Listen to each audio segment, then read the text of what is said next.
Hey, it's Jason from Pro Guitar Studio. Welcome back. Today we're going to focus on a finger picking piece that uses just 3 fingers. You can also do this with 2 fingers if you want, but I'm going to show you how to do it with your thumb, index, and middle finger. And the chord shapes here are sort of fun, and they utilize open strings. And the other cool thing here is we're using the thinnest 4 strings. So if you're not used to picking those, this can be really handy to work on. So the piece that you just heard, it starts off with a simple D chord. Okay, so first finger on the 2nd fret of string 3. Middle finger on the 2nd fret of string number 1, and ring finger on the 3rd fret of string number 2.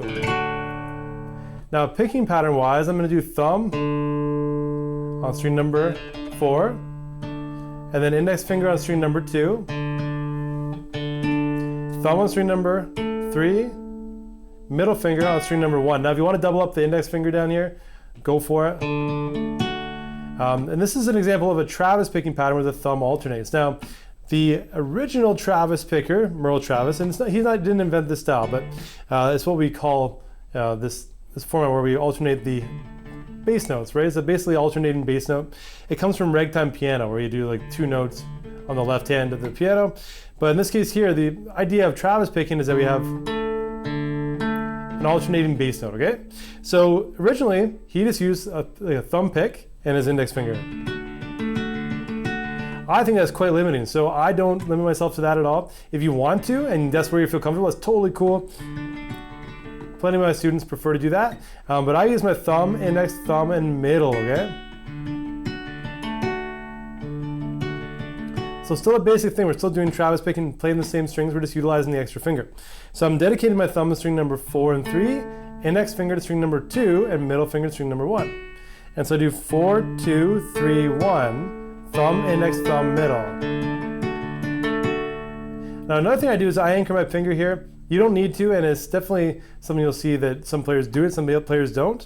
If you want to feel more free flowing, hold your hand in the air, anchor up here with your forearm, and flow your hand. I just do this out of comfort. Not that it's the best thing to do, okay? So if you see me doing that, you don't need to, but if you feel comfortable, go for it. But you can also flow your hand. Totally cool that way. All right, so thumb, index, thumb, middle, thumb, index, thumb, middle. Now how I'm doing this pattern here, I'm on the very last note, I'm gonna change the chord. So I'm gonna go, and then that last note there where I played the 2, I'm actually gonna play the 3 on string number 1. And then I'm gonna come down my thumb on the 2nd fret of string number 4. So I'm leading into the next chord, 1/8 note early. This next chord is an E minor 7, 2nd fret string number 4, open string number 3, and 2nd string and 1st string on the 3rd fret with the ring and pinky. Okay, so we have the D. But that last note, it's E minor 7. Okay?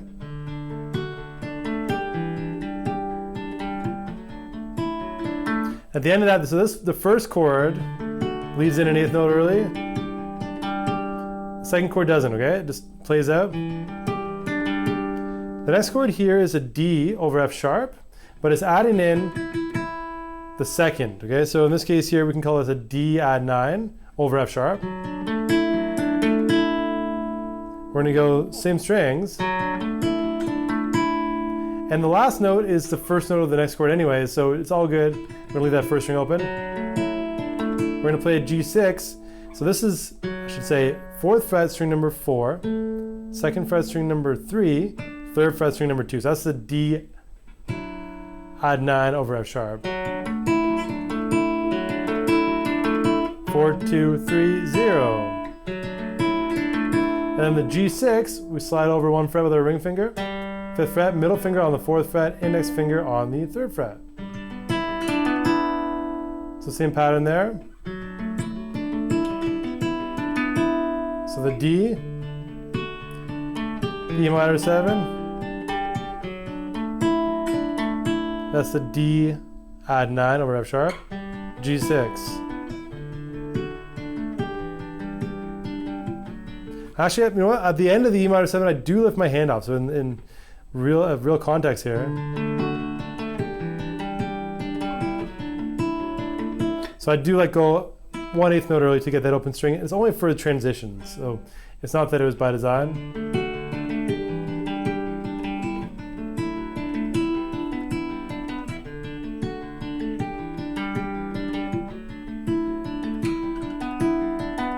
So D, E minor 7, D add 9 over F sharp, and then a G6. All right, so that's going to be done 4 times in a row. Now on the second and fourth time, I'm going to go to the G6. I'm going to go thumb, index, thumb, middle. So string 4, 2, 3, 1. And then back to the thumb on string 4. And then my index finger is going to do a hammer-on pull-off from 3, I guess index to pinky finger. 3 to 5, back to 3. So 3, 5, 3. And then back to the third string. So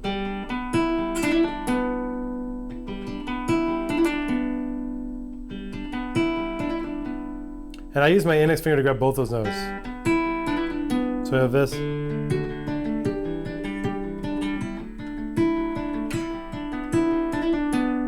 Then it repeats. So on the second and fourth time we do that.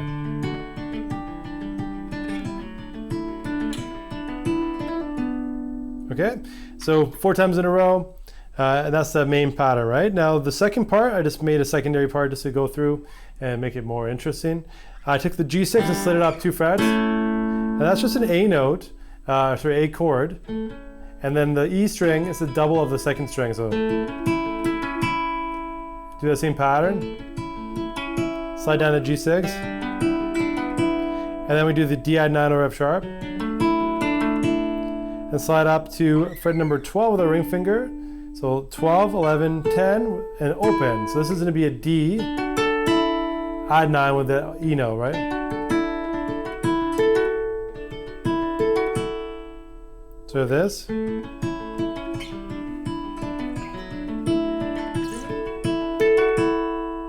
Really cool sound. And then we go again back to the A chord, G6, D add 9 over F sharp, and then it's a regular open A chord. But in this case here, we can call it A over E because the root note's down here.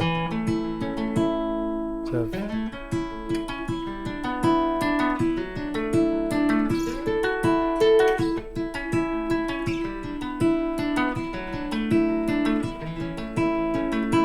then we go back to our main pattern.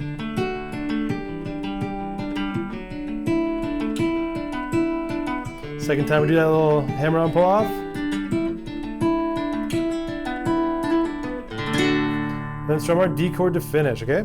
So, I mean, 2 different parts of the song. You can even just start off with the pattern on the first chord, add in the chord slowly. You can ignore the second part if you want. I just wanted to make it more interesting. I always like to have a secondary part if I can. But yeah, nice finger picking pattern for you. Thumb, index, thumb, middle, or thumb, index, thumb, index. This is a classic Travis picking pattern used in many songs, and we're just doing it on the first 4 strings of the guitar, which might not be as easy for you, which is a great practice tool. So have some fun with this one. If you have any questions, let me know in the comments below. And I'd just like to take a quick moment to say, if you haven't subscribed yet, please subscribe to this channel. It helps you stay updated to what I'm doing, and also helps me know who's enjoying what content. So again, if you haven't subscribed to this channel yet, please do, and I'll see you soon.